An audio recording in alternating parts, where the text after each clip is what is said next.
Buxoro amiri Said Olimxon Peterburgga borganida o'ziga zamonaviy mashina sotib oladi.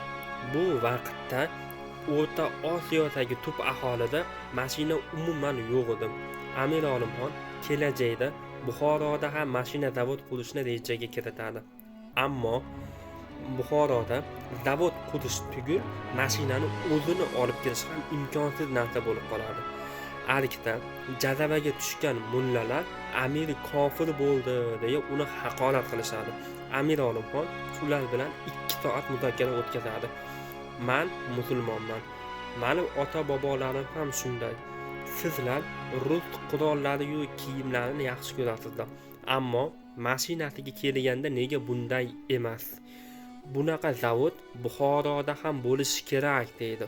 Lekin g'azab ustiga mingan xalqni Olimxon bu ishga ko'ndira olmaydi. Natijada Buxoroda zavod qurilmaydi ham, mashinalar olib kirilmaydi ham.